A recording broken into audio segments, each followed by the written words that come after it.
On the next one, speaking of Trump, DeSantis, and so much more, the primary between the two is heating up, if you will. But let's put the war of words aside, which we will talk a little bit about, and which Ryan and Emily did a fantastic job of discussing yesterday. How is DeSantis doing in the polls? Let's go ahead and put this up there on the screen. Yet another poll showing, Monmouth, that Trump is not only leading DeSantis, continuing to gain in a potential presidential primary. Trump is up 41-27 over Ron DeSantis. As Nate Cohn writes, quote, "This is the longest long-term trend from a high-quality poll in this race. Since December, Trump has gained 15 points, while DeSantis has lost 12 points. So basically directly drawing from DeSantis support. And I think it's important to remember, what was December exactly? Well, that was immediately after the Stop the Steal losses in November. And it shows you that a lot of GOP primary voters, it seems, have shorter memories whenever it comes to Stop the Steal and the political impact, and are beginning to be reminded why they liked Trump in the first place. The longer and more that Trump makes it a direct contrast with Ron DeSantis and blasting him, and DeSantis is very wishy-washy in his critiques of Trump. Even then, the whole, like, I can't even spell DeSanctimonious, which I'm going to say is sanctimonious whenever you're a Harvard and Yale-educated lawyer, is one of those very weak attacks. The quote, "It's silly season," was a ludicrous response. And then I do think, though, his only good comeback was, you can call me whatever you want as long as you call me a winner. I think if he stuck to that, that would be the best one. But many of his other kind of parries of Trump attacks really just did not seem all that politically effective. Let's go ahead and put the next one here up on the screen. Morning Consult, another high-quality poll showing the exact same thing.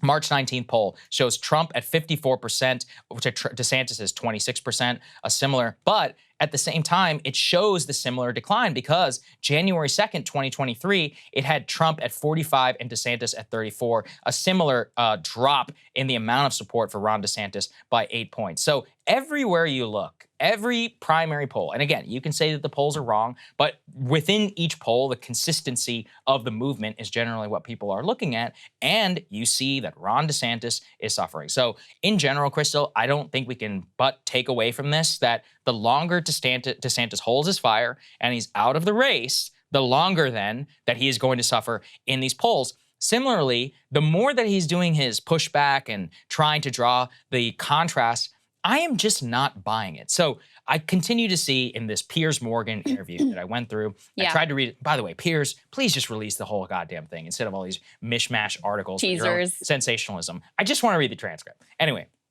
so I read, what's the fundamental critique? And it comes back to one that they've telegraphed for a long time. I handled COVID better than Trump.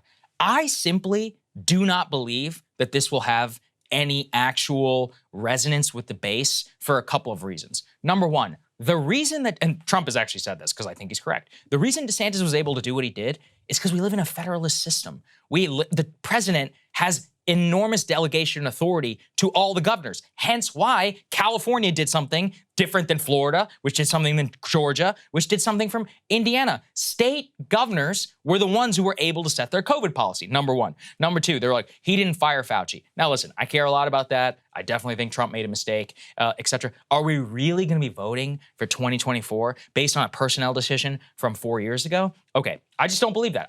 By the way, again, I wish that would be the case. There's no evidence that people actually vote on that. Third, this was implicit in the DeSantis critique. He said, well, I think I will have people who are fully aligned with me whenever they're in office. Here's the deal. I would love for voters to pay attention to the fact that Trump hired Gary Cohn, to the fact that Trump hired Steve Mnuchin, John Bolton. There's no evidence of that. I made that case all throughout 2020, and I genuinely believe Trump would suffer for not delivering on many of the policy priorities that he said he would do in 2016. Guess what, guys? He won 10 million more votes. He only lost by 30,000 votes. There's no evidence that voters care about the personnel decisions. There is no evidence that they're going to vote on COVID policy from 3.5 years ago when Trump can say correctly that he was anti-lockdown during the whole thing. And then, in terms of the personnel charge, I just don't see it. So anyway, his best case was, I don't have as much drama. Okay, I think that's a good one. Again, though, you look at the base, not necessarily general election, a lot of the base likes the drama. Yeah. So I'm like, I just am ticking off every single critique that he's making, and I'm like, this seems very online. It's like an online critique of Trump, which, by the way, I do think is correct, but is not one that's necessarily going to resonate with a lot of voters who, guess what? they just like whenever he pisses off Mika Brzezinski. Like, Right. that's what they've always loved about the guy. It's also, it's kind of a wine track type of critique. Very true, yeah. I mean, it does remind me a little bit of the Elizabeth Warren campaign that was very like wonky in the weeds and all these policy papers and whatever. I mean, I'm not saying that it's exactly analogous, but specifically the personnel critique. Yeah, man. People care about how the personnel translates into like what it means for their life. But are they actually thinking about who's like, you know, Secretary of the Treasury or whatever? They don't know who the Secretary of the Treasury is. They want to know like, okay, do I have a job? Can I put food on my table, et cetera? This is another example, too, of asymmetric warfare. We were talking about this with regard to him getting in front of the indictment and spinning it in his direction at a time before the indictment drops. So the other side can't really marshal their forces fully and defend whatever may be in the indictment. And meanwhile, he's going all in, saying this is ridiculous, this is political, et cetera. It's the same deal here. DeSantis is lobbing some like tepid, sort of passive-aggressive critiques at Trump, will barely even say his name. And meanwhile, Trump is going all in. I mean, the things that are the most headline-grabbing are like what we covered earlier in the week, where he insinuates he's like a gay groomer, okay. But he also unloaded on his policy record in Florida in a way that was frankly much more effective than any Democratic critique I have seen of DeSantis so far. Just to give you a little taste of that, this was a long truth social. He talked about how Florida ranks among the worst in the country on education. He hit him on crime, and Florida does actually have like crime has spiked there. So that's a vulnerability for DeSantis. Hit him on affordability and went after him on his handling of COVID. It was funny because it almost did look like a Democratic attack. He was like, they were worth, you know, they were near the bottom in terms of COVID deaths and COVID infection rates. And yeah, eventually he opened the state after he had shut it down, but that was because of what I was able to do.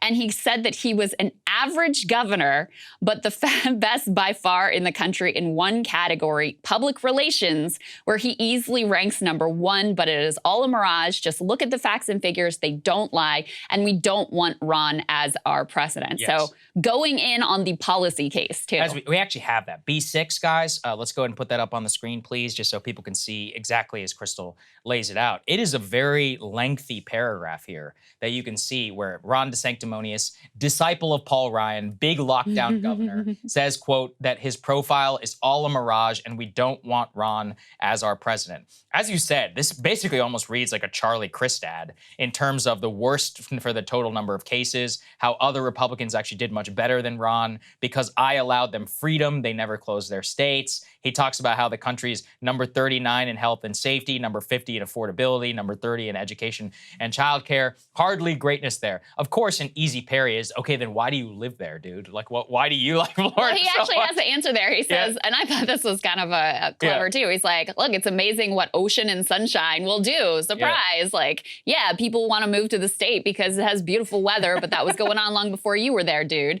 And he also called him Rob in a press release. That's right. Actually, I love that. Meatball Rob. Trump needs to drop. Well, okay, we can keep DeSanctimonious because I do actually think it's a decent line of attack, but Meatball is so good. Can we talk about DeSanctimonious? Because I think this is an unpopular opinion, but I actually think it's a clever nickname. I was talking to a friend of the show. I don't know if he wants this out there or not, so I won't say whose name it is, but he was making the case, and I think this is true, that like DeSantis's whole pitch is I'm Trump without the drama. And by labeling him DeSanctimonious, whenever he tries to lean into that, like, I'm above the fray thing, instead of reading as above the fray, now it's implanted in people's head is like, oh, you're sanctimonious, you're snobby, you think you're better than us, that's why you're acting this way. And so it really undercuts, it goes after his strength. And that's why I actually think it's an underrated nickname, in my personal opinion. Yeah, I absolutely 100% agree with DeSanctimonious. I think it's correct. As I said, you can't pretend that you don't know how to spell DeSanctimonious because it, quote, has too many vowels whenever you literally are an Ivy League educated lawyer. Like, stop. It reminds me of that viral clip of his biography where he's like, I was raised in Florida, but culturally I was raised in Ohio and Pennsylvania. It's like, dude, just shut up. Like, that's the most transparent, ridiculous, like, attempt to be like, I'm a normal dude. At anything I've ever seen. That puff piece from Selena Zito was really something in that regard. We could talk about that. We could save all of that for another day. Hey guys, guys, ready or not, 2024 is fully upon us now, and Saagar and I have been brainstorming ways that we can really up our game for this critical election. Yeah, we rely on our premium subs to expand our coverage, to add staff, to upgrade the studio. We just want to give you the best independent coverage of this election, which is possible. So if you can help us out, become a premium subscriber today, breakingpoints.com, or the link is down here in the description video. It really means the world to us, and if you like what we're all about, this is the best possible way to keep us 100% independent, working only for you.